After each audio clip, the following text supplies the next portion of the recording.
seen Halo Infinite in action, you have glimpsed the visual fidelity that this next-generation title running on the most powerful console ever will offer. And yet, you are unimpressed. These are not the next-generation graphics you were promised. These are not the next-generation graphics you wanted. But why? What is it about these visuals that have left you wanting? What is happening on a graphical level that has left you anything but impressed? How does a game running on such impressive hardware end up looking so unremarkable? That, Spartan, is where I can elucidate you. Ladies and gentlemen, welcome to a very impromptu video. I'm actually in the middle of editing part 5 of my Halo 5 critique, but after seeing the reveal of Halo Infinite gameplay for the first time, I felt really inspired to cover it and make this video. So if you have been on the internet at all in the past couple of days and have been looking up anything about Halo Infinite, I'm sure you've come across the many memes, forum posts, comments, videos, etc., all talking about the visuals of Halo Infinite. A reasonably large amount of the community isn't blown away by what they've seen, and I'm also one of those people. For me, it's a little bit different though, because I'm extra picky when it comes to my environments, because for those of you who don't know, I'm an environment artist. I not only make environments for games, but I also teach students how to make them themselves. So I come into this debate from a fairly unique perspective. On one hand, I'm probably way more critical than the majority of like literally anybody, but on the other hand, I understand what goes into making an environment and what kind of limitations you have depending on the game you're making and the environments that you're making. So really what I wanted to do here was just kind of go through and point out a few things that I think are the biggest issues with the visuals of Halo Infinite, and also try to explain why they might look that way and whether or not they can reasonably or feasibly be fixed. Now, I'm going to try to avoid getting too heavily into the weeds if that's even possible with me, because I don't want this video to be crazy long, but make this to be a resource in case you're one of the people out there that looks at Halo Infinite and just isn't that blown away by what you've seen, and maybe you understand why you're not all that impressed, or maybe you don't really understand what it is about the visuals that are kind of throwing you off and are curious about what that might be. So this is going to be a little bit more rambly than I usually do. It's going to be a little bit less edited, probably not quite as polished, but I wanted to get it out in a reasonable time, and if you look at the uploads of my Halo 5 critique, that level of editing takes forever. So this is going to be a little bit more laid back, a little bit more chill, hopefully informative without being too crazy detailed and redundant. I don't know, we'll see. But with all that being said, let's jump in. So the main things that we're going to be covering in this video are lighting, textures, models, LOD or level of detail and pop-in, some post effects that just kind of help aid in the visual fidelity on screen, and lastly, but not leastly, the brute. I think the biggest thing that hinders Halo Infinite is the lighting in general. And to understand why that is, you have to understand something about lighting in video games. Lighting is not only pretty tough, it's also very expensive. Not necessarily monetarily, but in terms of processing power, in terms of making it work at runtime. To get around this, for decades, games have been using something called pre-built or pre-baked lighting. Without getting too crazy detailed or complex here, essentially we do all the light calculations before you even play the game, and then save those calculations as textures. So when you walk into a room and it's beautifully lit and you can see everything and it has great shadows and great highlights and all of that fun stuff, oftentimes that is something that has been done before you played the game. That's not happening every frame. Those calculations aren't happening 30, 60 times a second. It was all done beforehand and took hours to days to calculate out. As time has gone on and hardware's gotten more powerful, we've been able to do more and more of these calculations at runtime, but they're still very, very, very expensive, even with all of the optimizations that these game developers do to try to make it run as best as possible. Now, if you look at Epic's reveal of Unreal Engine 5, it looks like a lot of these issues might not be a thing in the future if these tech demos are to be believed. But what's important for right now and for Halo Infinite is to know that that tech isn't being used here because it's still not proven. Cool tech from tech demos is almost never quite that nice once it's actually in a game. Because when it's just a tech demo, that's all that's happening. All the processing power has been dedicated straight to that tech. There's very little things in terms of AI and audio and game code and all that other stuff that ends up taking up processing power, so these can end up looking a lot nicer.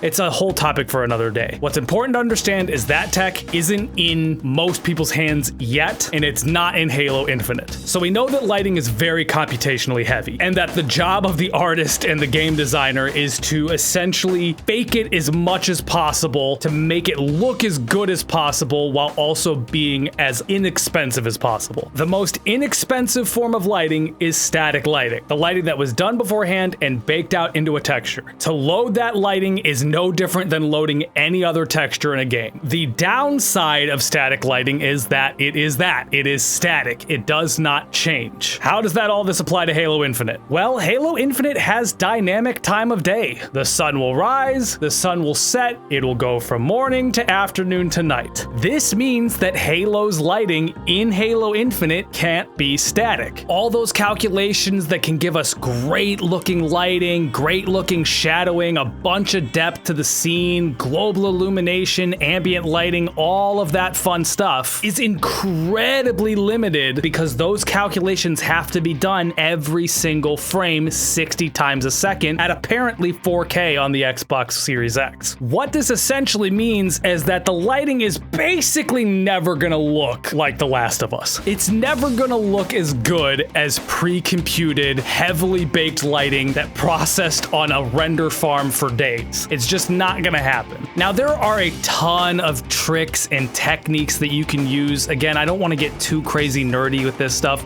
that can fake this stuff, such as GI probes, and if you're on Unreal, sign distance fields, and all this other crap that you don't need to understand as a general gamer to get what's going on here. All you need to know is that when you do a completely dynamic time of day, it is very, very difficult to make it look really, really good. Not impossible, and we can see games like Assassin's Creed Odyssey and Horizon Zero Dawn that have time of day that looks really, really, really good, but it will never look as good as pre-baked lighting. Pre-baked lighting is why games like Killzone and Gears of War still look so darn good 13 years later. So, with that all being said, does that mean that Halo Infinite has to look as flat as it does? No. What it does do, though, is explain why it looks as flat as it does. As I mentioned before, getting really high-quality looking lighting that can change as you play is really tough. And I really think only a handful of studios do it particularly well, while other studios end up looking not quite as nice. And unfortunately, I think that right now, at least, that's the camp that Halo Infinite has fallen in. It just doesn't have all of that really fancy, very technical trickery implemented, at least in the game. Maybe it's possible to add to the engine later down the line, but implemented in the demo that we saw that really helps make up for the limitations that you get with dynamic time of day. So what we're gonna do now is kind of jump in and do some free-form kind of explanations to demonstrate what I'm talking about here. So this is Halo 5, and Halo 5 has a blend of dynamic lighting and pre-baked lighting. So what this means is that there is a light source in the game, notably in this instance the sun, that casts dynamic lighting, but the sun doesn't move. The time of day doesn't change. So all of this other lighting can be baked down using that process that I was talking about before to give you a much better looking lighting overall, but still give you the bonus of being able to, see the leaves and everything dance on the ground and as your character walks underneath. you know, you can see the shadows and everything on the weapon. But what this allows it to do, what this allows the developers to do, is get these areas. This is actually not the greatest example. I'll show you another one's a little bit better. Let's actually load up this image. The lighting is very flat. This is where the sun is. This is where the sun isn't. And that's about it. We get a little bit of ambient occlusion around these blades of grass and a little bit through here. Ambient occlusion is a whole other topic. Look it up if you really want to get in depth into it. Basically, it's where objects meet or come together. Light has a harder time reaching, so they'll just end up being darker. So for example, let's use this as a great example for this. This is all in shadow. We can see where the light is. We can see where the light isn't. Very much like the Halo Infinite demonstration I had from before. There's lit, there's not lit. There's lit, there's not lit. But we're able to get all these different levels of lighting where light doesn't get into there so easily. Light doesn't get into these spots so easily. We're actually getting light hit here and bounce up and hit these rocks and make that kind of illuminate, but it's not hitting here because this is behind the rock and therefore doesn't illuminate. These kinds of calculations are very expensive and they take a long time to do, take a lot of processing power, so we do it with the light bakes. Halo 5 can get away with this because the sun doesn't change. I could kill every one of these guys, sit here, leave this game on for 16 hours, and the time of day is never gonna change. So this kind of lighting can be pre-baked and saved down as textures onto these rocks and look really, really good while also giving you the advantages of having dynamic shadows that can happen in, you know, every single frame. Halo Infinite, we lose all of that. That you don't, I mean, we get a little bit of it here, but this is all through post effects. It means that it is happening at runtime, but because it's happening at runtime, it's just a very, very, very, very crude approximation, and it just doesn't look nearly as good. There is a huge difference between this that we're looking at right here and this that we're looking at right here, and this game's 5 years old. It's 5 years older on hardware, much less powerful than this is supposed to be running on. And that's the cost of dynamic time of day. These dark spots here, it's not really possible with the current tech implemented into the Slip Space engine on display right now to get these kinds of visual effects. It's not impossible to do, and we've seen games do stuff pretty similar. Horizon Zero Dawn is a great example, using light probes and a bunch of other fancy stuff, but Halo Infinite just doesn't have that. So I'm not really excusing 343 for having this look as flat as it does. I'm just trying to explain why it looks as flat as it does. These kinds of things can be remedied. They can be worked around, but they take a lot of technical know-how and they take a lot of tech development. The Decima engine is a very impressive piece of software. Unreal 4 is a very impressive piece of software. These require huge teams working around the clock to develop these really, really cool features. And the Slip Space engine is just being done, from what I understand, in-house at 343. So if they don't have that crazy technical know-how, they don't have that crazy amount of manpower or money or time to develop all of that proprietary tech, or I guess proprietary isn't the right word, but tech that they can use in their engine, then it's just not going to look as good as those other engines, and that's what's happened here. Again, not excusing it, not saying that, oh, it's completely fine, it's allowed to look like this, because I think it should look better, especially as a flagship title on Microsoft's next console. Again, not defending it, just trying to explain to you why it looks the way that it does. So this is immediately after you start the demo. This is basically as soon as you have control of the Master Chief. And the first thing I noticed when I watched that was this weapon. And we'll get back to this weapon. But there is one thing that I want to point out specifically with the lighting on this weapon that I see is, I hesitate to use the word is a problem, but it's why it looks weird or not quote unquote good. And that is to do with the lighting of the weapon. This weapon is being pretty uniformly lit. There's no cool ambient colors and things like this that happen in crevices on this weapon. If we look at this and we understand that this is dark because its light bounces around and has a hard time getting into small areas like this, then we can apply that to this weapon too. And we should know in this area, light should have a really hard time getting into there. Behind here, it should have a hard time. In these small spots, it should be hard to get in there. There should be a bunch of ambient occlusion, a bunch of occlusion of the light where his hand is, between his thumb and this part of the thing, between his thumb and the grip, there should be very little light getting into here. This should be shading itself, or I shouldn't say shading, it should be shadowing itself, and it isn't. This piece of metal is protruding out really far, and the sun's coming down this way. We should see a shadow cast on this. There should be a shadow falling down here. This should be shadowed. There should be a shadow here and here. His thumb should be putting a shadow on his hand. None of that happens on this weapon ever. That kind of visual effect just isn't in this version of the game, and it really makes this gun look bizarre. It looks like it's not being lit. I mean, it is being lit. There is the sun that's shining light on it, but that's it. There's no shadows, there's no occlusion. It's just being lit, and that looks really weird. So what we end up with Halo Infinite is it's a lot of little things that all come together, that all compound and create a overall image that looks fine. It looks fine, but it doesn't look next gen. It doesn't look 12 teraflop. This is why you need an Xbox. This is why you need a next gen thing. It just doesn't look next gen. I don't see how this couldn't run on what we're currently given, and that's actually part of the problem, possibly because this has to run on the current gen Xbox. And not only does it have to run on the current gen Xbox One X, it also has to run on the Xbox regular X, whatever the hell they call it. Microsoft, get a hold of yourself with these naming conventions. So it's old hardware. Does that mean that these kind of features couldn't be enabled on the new hardware and disabled on the old? No, and actually that's how it should be, but again, this could be a whole long flippin' topic. I don't want to make this video 45 million days long. So as you can see, I've made a bunch of bookmarks here, and I'm gonna go through a couple of these and show a few other examples of some of the limitations in the lighting that we currently have in this demo. But before we do that, I'm actually gonna open up some of the press released images that 343 is putting out. So these are probably really polished, very deliberate, probably as high end as they can possibly look currently, at least on Xbox hardware, and show you a good example of some of the limitations that this lighting has.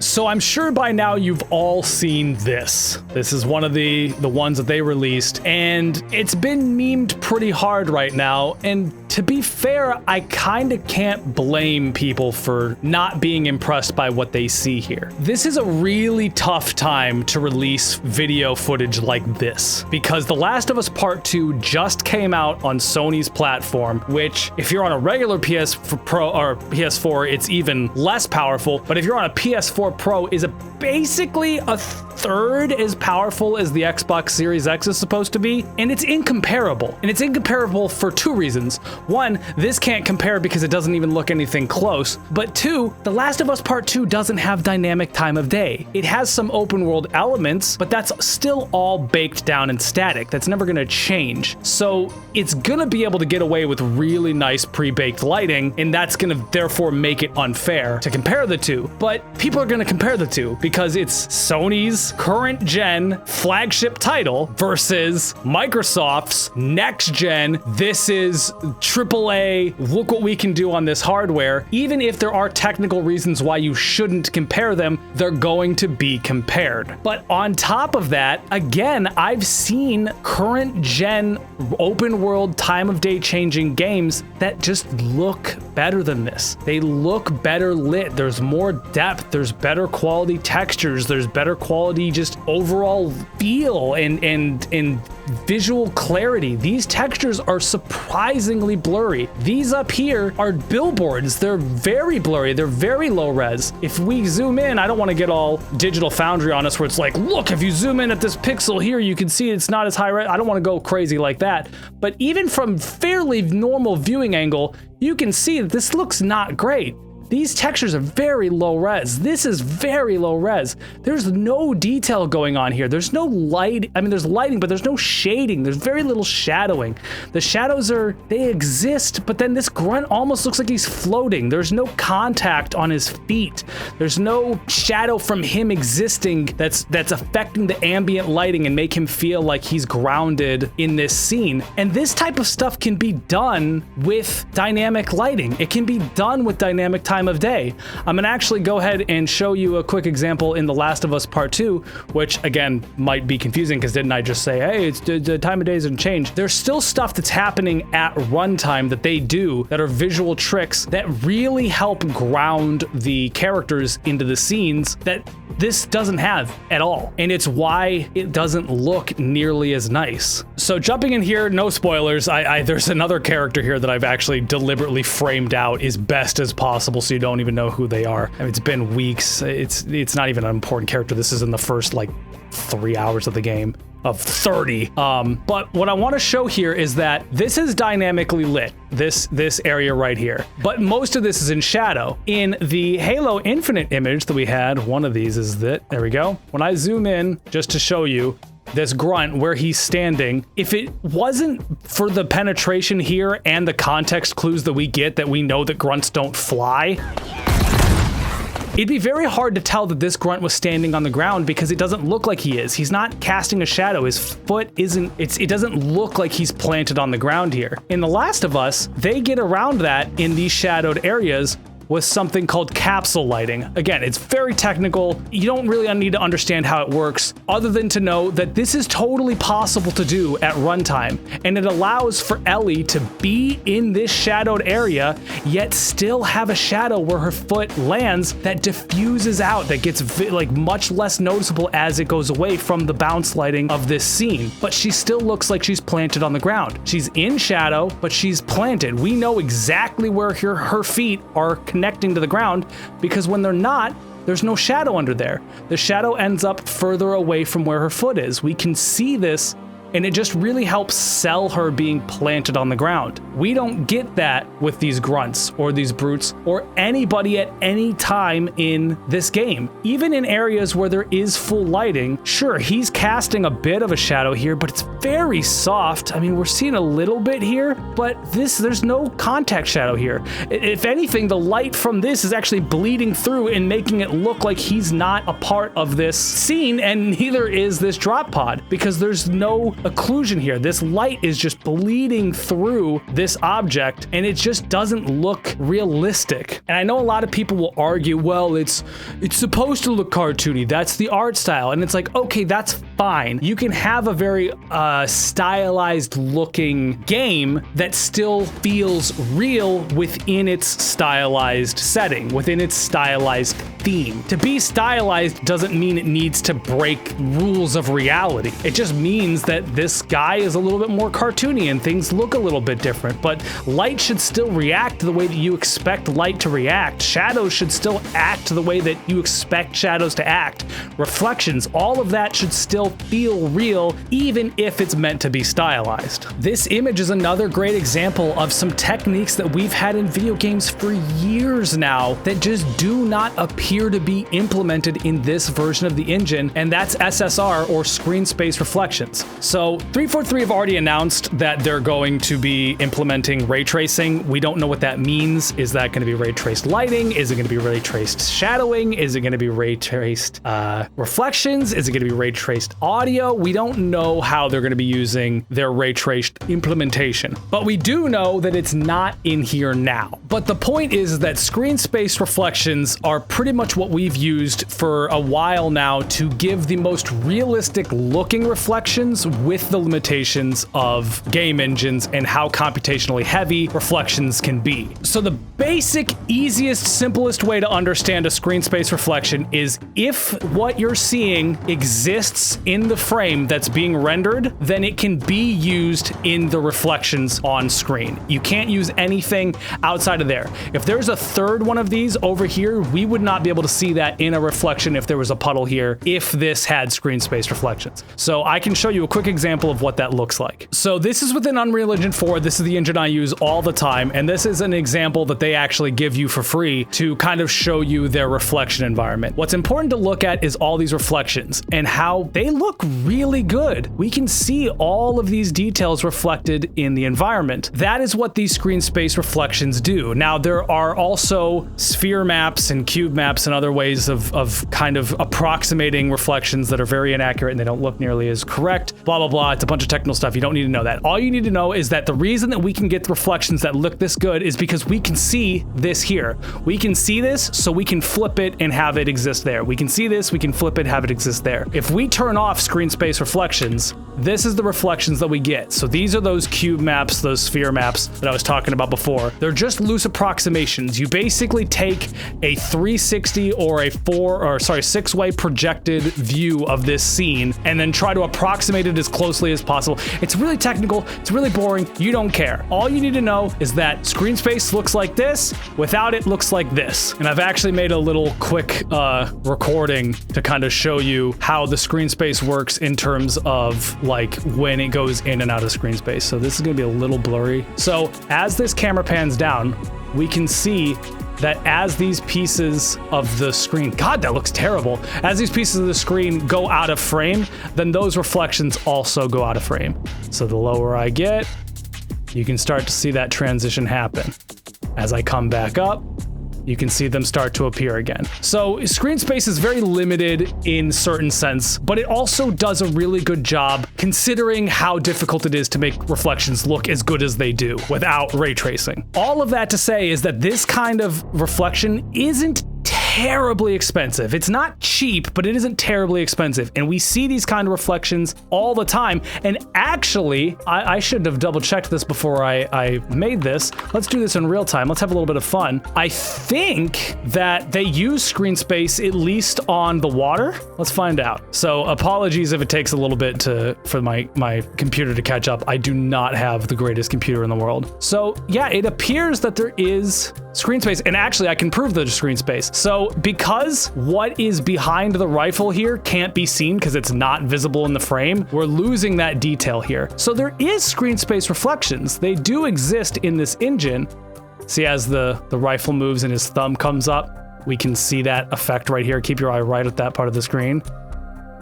There are screen space reflections, but apparently, at least from what I can see, only applies to at least these bodies of water, because I haven't seen it in any other parts of this footage, and it definitely doesn't look like it's here. I can't see his foot reflected on this metal. I can't see this guy reflected on the metal. Now, the metal is fairly rough, and there could be a cutoff on the roughness value for when screen space reflections take hold. It's a bunch of technical crap, but the important thing is that it's not happening. It's not visible. They haven't implemented it, and therefore it doesn't look like it's supposed to. It doesn't look as good as it's supposed to. So to just rapid fire through the couple of these, this is a dusk lighting. It's very overcast, so a lot of this is going to look uniform based on the fact that it is dusk, but this still is too uniform. There's essentially no shadow information happening essentially anywhere on this screen. And even though the sun is occluded, it is blocked, and it is quote unquote dusk, there should still be variances in the amount of light reaching all these different portions of this environment. And there should be definitely variations in the shadowing. I keep saying shading, apologies on that. The shadowing on the weapon. There should be more shadows here. There should be more shadows here. There should be more shadows here. And there's just not. We're getting a little bit of post-process ambient occlusion here, but it's not enough. It doesn't look right. It doesn't look accurate. We're still getting some highlights on these rocks, so that light is coming through here. So then where are the shadows from these trees? Where are the shadows from all of this blocking the way here and just casting, even if they're light diffused shadows, none of that's here. It's just very, very flat. Again, Master Chief, this looks like a pretty bright scene. Where's the sun? Where's his shadow? Where's his helmet shadow? Where's his arm shadow?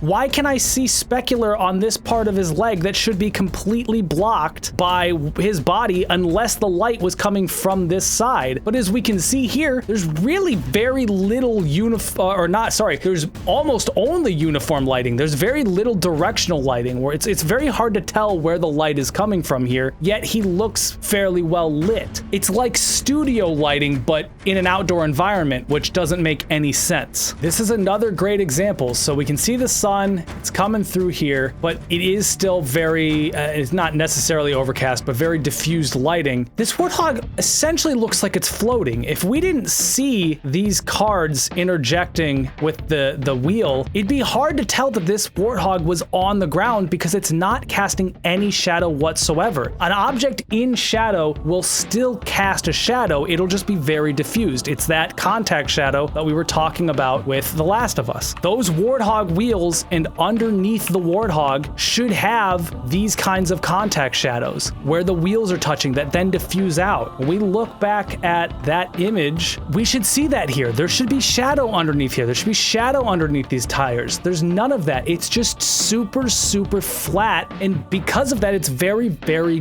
dull. It's very boring. Even with dynamic lighting, you can get these kinds of effects that happen every frame that aren't terribly expensive. This isn't out of the realm of possibility because we're doing this now. We've been doing this for years on current gen hardware. This kind of tech can exist on next gen. It can exist in this engine. It's just not there right now. It's not implemented. And it's why it doesn't look as good as people want it to. It's why it doesn't look as good as I want it to. I could go on forever and ever about all the different instances of lighting, so I'll use this as the last example. But again, now we have the light coming from above. It's clear we can see that it's during the day. We can see some of the shadows, but again, there's no contact here. It's all flat. It is either lit or it is in shadow, and the shadow is the same amount of shadow throughout. There's no depth. That beautiful darkness that we got in Halo 5, we're getting a little bit here from the post-process ambient occlusion, but none of that's happening here and under here and throughout here, and not to the extent that you'd expect to see from here. You're not getting out of the Warthog, you're not getting it anywhere, and it just looks really, really flat. These kinds of effects aren't impossible inside of a dynamic time of day, and so the fact that they're missing here, that they're not in Halo Infinite, I'm sure there's a technical reason behind it. I'm sure that if you talk to 343 and talk to the guys responsible, they'd say, hey, X, Y, and Z are why we don't have it in there. I'm sure they have a reason for it, but it's not an impossible thing to solve. These kinds of effects can be done, they have been done, and they could be done here if whatever barrier was stopping them was removed, if whatever hang up they're having with their pipeline in terms of processing.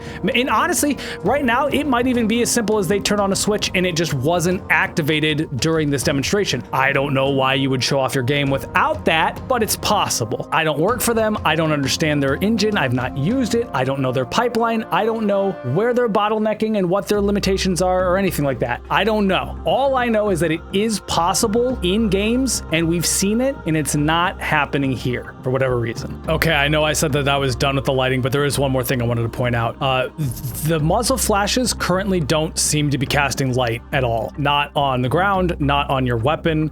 As we shoot here, we can see the bolt from the Grunt plasma pistol does seem to cause some light for you, but as we shoot, there's no difference in lighting on this gun between when the gun is fired and when there's not. We're not getting any of that here, which I feel like might actually, I don't want to call it necessarily a bug, but might not be intended because there's actually a weapon that does have the muzzle flash work on it. And that is the Bulldog, I believe it is. It's the shotgun. So when he picks up the Bulldog and fires, we are getting that muzzle flash. And again, we're not getting any shadow from this on there. There should be, I know that shadows are expensive and blah, blah, blah, blah, blah, but this is next gen. They are talking about all this power they have. I feel like this is within the realm of possibility. I don't think that having a shadow come from a small point light at the end of your weapon, even if it's only in the first person perspective, it only affects these things that your character's holding. I feel like that should be possible on next gen. Now that I've talked about lighting for actually way too long, even though now my eye is being drawn to here and there's no shadow. No, we're getting back to it. I've been talking to lighting for way too long. Let's talk about textures and materials. So the texturing overall is pretty lackluster. It's not bad, especially in some instances I can show you here in a little bit, where there's actually some pretty high resolution textures, but the mipping, the filtering, there's certain textures that like this rock looks really dull, even though it's pretty close to the character right now. And I don't mean dull as in like, oh, it doesn't shine. Like these look low res. This looks very low detail, low fidelity for something as close as it is. And there's a couple other examples. Actually, when you're coming in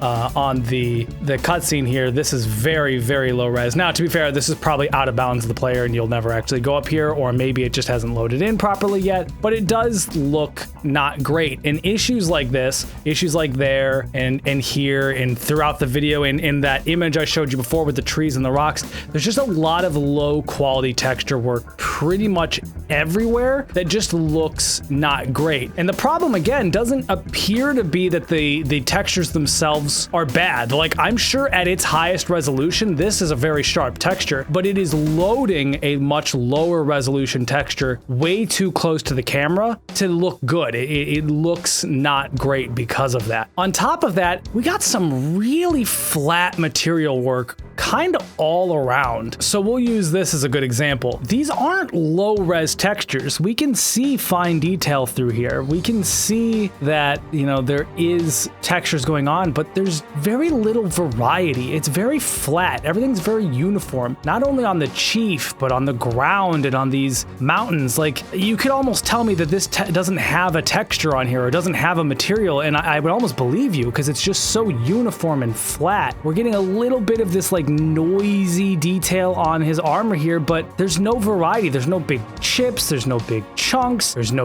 dirt or grunge or grime, and we get a little bit here, but it's all very flat. And that's going to be a word that I've said a lot, and I'll probably continue to say a lot throughout this, where when you combine the lighting and the texturing and the shadows and the materials and all this stuff, it's a very flat looking game. There's very little depth, there's very little contrast, and it just doesn't look all that visually wowing. Again, it doesn't look bad, but it's not what you think when you think next gen. It's not what you think when you think, wow, this looks really good. It just looks fine. And fine isn't what I personally want from Halo, and it's not what Microsoft or 343 should want from their flagship next-gen title. Like, this is Halo. This is the reboot. They're not selling it on a visual level. The gameplay looks cool, but they're not selling it visually. And when you're gonna do a big trailer, that's all you have is visually. We're not playing the game. Like, we can kind of see the game being played and infer what it's gonna be like to play it, but all we're doing is looking. And what we're looking at isn't that impressive. These clouds are really, really low res. Horizon Zero Dawn, I hate to use Sony comparisons because I know I'm just asking to start a flame war in the comments between PS4 Sony people and Microsoft people, but these clouds don't look good. Horizon has much better clouds. Most notably and most recently, Ghost of Tsushima has some of the best looking cloud rendering I've ever seen ever. And this isn't even close. This is very blurry. It doesn't look like it has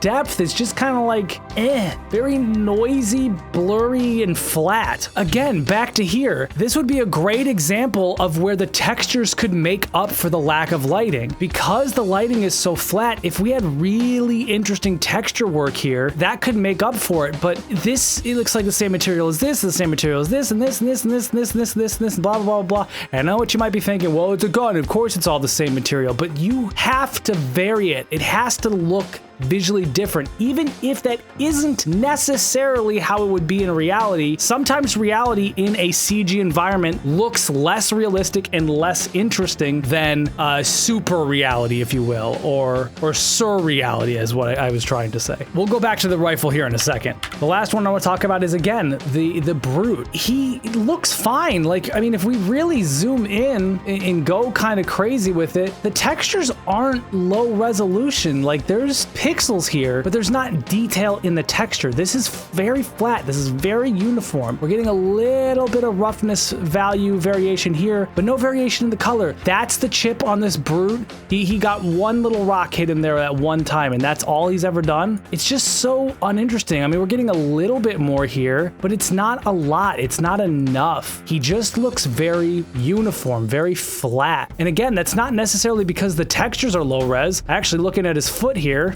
I mean, there's fairly high resolution texture detail here. I had to get really close up before this started to look blurry. The resolution is there, the textures are there. It's the authoring of it. It's the style that they went for. It's too clean. It's too flat. It's too uniform. There's no real detail going on here. I made a quick example image to kind of show off something that really kind of puts this into perspective. These are the brutes from Halo Infinite, and these are the brutes from Halo 3 from 2007. When we get really onto it, especially going back to the feet, let's actually use that as a great example. Let's go to the foot. That is much lower resolution. This is a very low resolution actual texture that has a detail normal put all the way over it. You compare that toe to that toe, it's a lot higher quality in terms of texture resolution, but aesthetically, there's very little difference here between 13 years. Remember that Uncharted 1 and Uncharted 4 happened in a 9-year span, and in 13 years, this is what we've got. It's really not blowing anybody away. Again, he doesn't look bad. This brute doesn't look quote unquote bad, but he doesn't look great either. He doesn't look next gen. He doesn't look 12 teraflop levels of fidelity. He looks fine, but we don't want fine. 343 shouldn't be striving for fine. Microsoft shouldn't be striving for fine, and fans don't want fine. We want really awesome, intriguing, and compelling visuals, and we're not really getting that here. So let's finish the texture one off with this assault rifle. So I kind of touched on it before, where all of this looks like the same material. So the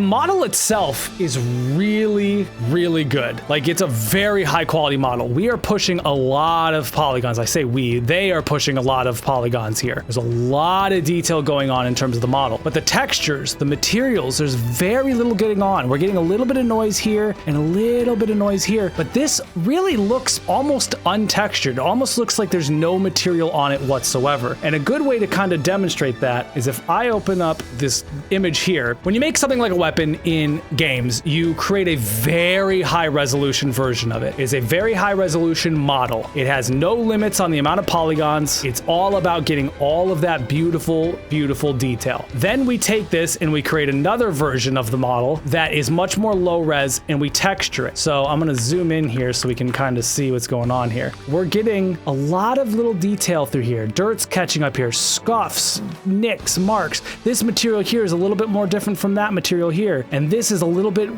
bluer than this part. And this part's lighter for some reason. And this is a completely different material. And there's a lot of visual variety here. It's very interesting. This isn't the same as this, isn't the same as this, isn't the same as this. They're close, but they're not the same. There's differences here. When you go back to that, typically this would actually have all one uniform looking material on it. You take this for the model, you bake it down, and then you texture the ever-living heck out of it. This is textured. What we have in Halo Infinite doesn't look textured. It looks closer to this, which is very flat, very uniform. It's too pristine. You're telling me that in this universe, this is what, half a year after we lost the war, and this rifle is this clean, this pristine, it has a little bit of dust on it, and it's all made of the same material that doesn't change no matter what? Like, it all just looks super uniform and flat? That doesn't make sense. It's not interesting. It's boring. This weapon is from Halo 5, and it looks better than the weapon from Halo Infinite. It looks more interesting. And this problem is everywhere in Halo Infinite, especially the Warthog. I think the Warthog is actually by far the worst offender here. So let me go to kind of show you what I mean. So seeing as I used the Brute from Halo 3, let's use the Halo 3 Warthog as well. Technically, in terms of model and texture resolution and materials, this is way outdated. They're way lower polygon, way lower resolution. Doesn't have the cool, crazy, awesome new shaders and things that we have now in Halo Infinite. They're not here on this. Yet this looks really cool. It looks really interesting. It looks really grounded. It's got wear and tear. It's got mud. It's dug up in there. There's junk on the tires. This thing is like, it's seen action. It's a military vehicle that's been through stuff. It's visually interesting. If we open up the Halo Infinite Warthog, first off, this thing came directly off the factory line. This thing hasn't even been looked at, let alone seen any amount of dirt or wear and tear or anything. Yet it's supposed to be out outside of a wrecked spaceship half a year after we lost a war? There's not even a speck of dirt on the tires. And what kind of material is this thing supposed to be made out of? This looks like a plastic, or like almost like a foam with like a plastic kind of vinyl on top of it. This doesn't look like a Warthog. It doesn't, I mean, looks like a Warthog in terms of silhouette, but it doesn't look like a Warthog in terms of material. There's no detail on this thing. If we get really up on there, let's kind of get into there. Where's the dirt? Where's the wear and tear? Where's the scrapes? Where's the believable material that this is supposed to be made out of? It looks like I could throw this looks like the toy that you buy at Walmart and give to your kid because they were a good kid for a year and a half and they didn't get cold this year. Like, it looks like a Hot Wheels car that's been ballooned up. The material isn't right. The lighting isn't right. The textures are so flat and uninteresting. As you drive this, I'm gonna go ahead and make this a little bit lower resolution. I have it in here at flipping 4K, so my computer does not like it. But when we play through this, where's the dirt? Where's the dirt kicking up on this thing? Where's the particle effects coming through here? Where's the grass and everything building up on this vehicle? It looks too pristine, it's too clean, it's too flat. It's things like this that are why when you look at it and you go, it doesn't look right. That's why, because it's not grounded in this universe. This Warthog is impenetrable to dirt. It doesn't get dirty. It's made of a material that apparently doesn't exist because it's plastic that can survive explosions. It just doesn't look like you'd expect it to look.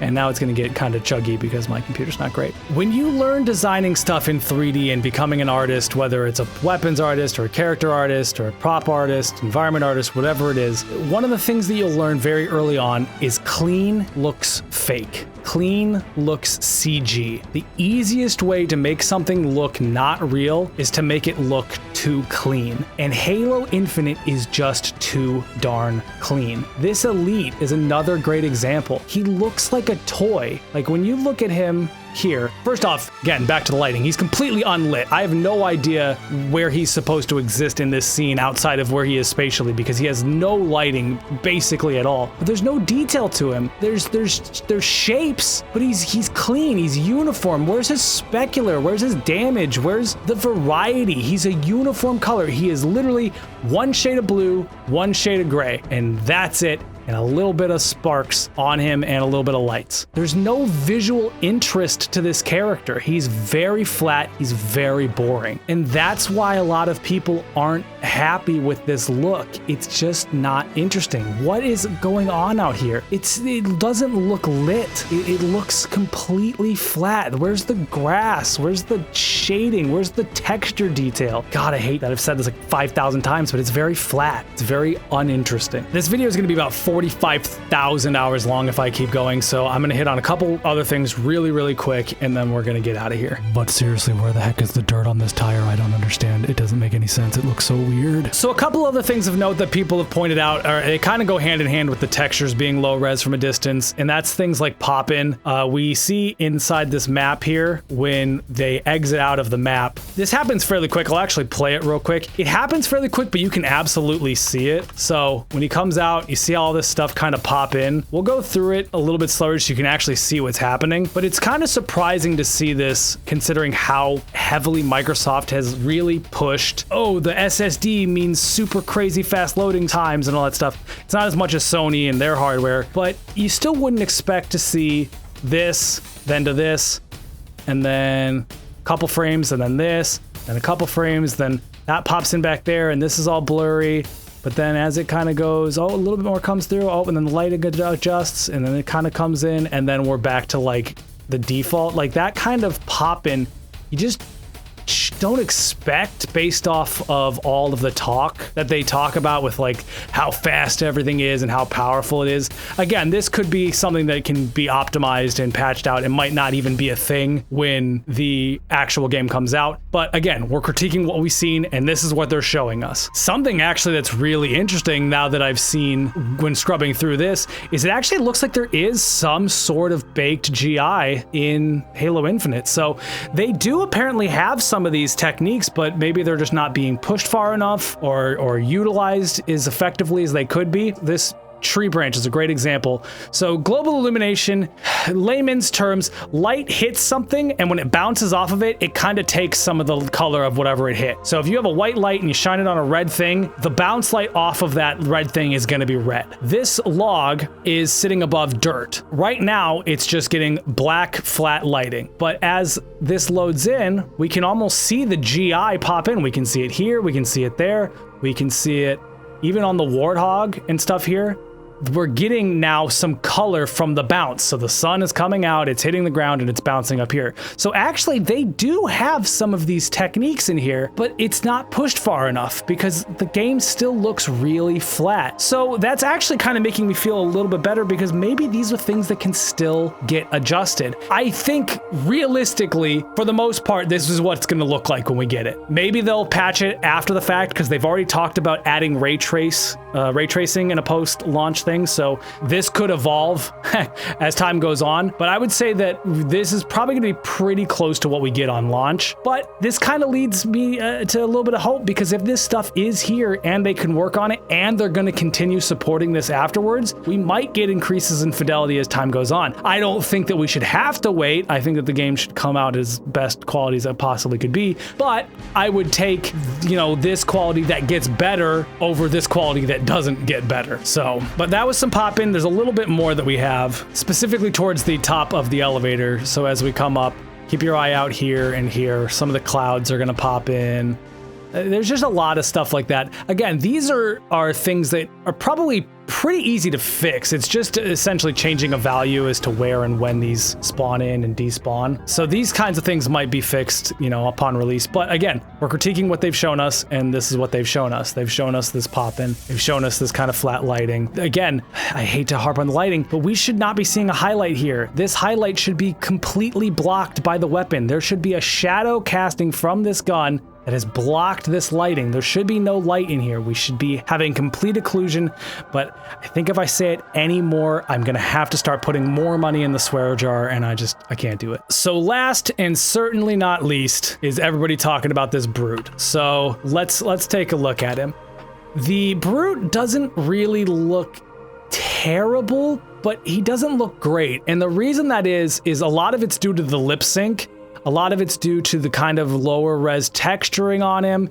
He doesn't have a lot of features that we would expect, like subsurface scattering in his skin. He's getting a little bit more ununiform light, where you're getting some shininess on this side and a little bit there. He's kind of backlit, but it's not that impressive. Like, you look at this and then you look at The Last of Us, which you've seen The Last of Us Part 2. You know the facial animation. It's not even the same league, and maybe that's not a fair comparison, but when you look at what Sony's considering flagship and what Microsoft is considering flagship, it's not even close. This guy doesn't look nearly as good. He's not animated nearly as well. His textures aren't nearly as high resolution. He doesn't have subsurface scattering. He looks fine. I'm gonna end this here because it's way too long. Halo Infinite looks fine. If I bought Halo Infinite on my original Xbox, maybe even Xbox One X, I'd be like, it looks fine. Not gonna blow me away. Is not gonna win any awards. It looks fine. But for a next-gen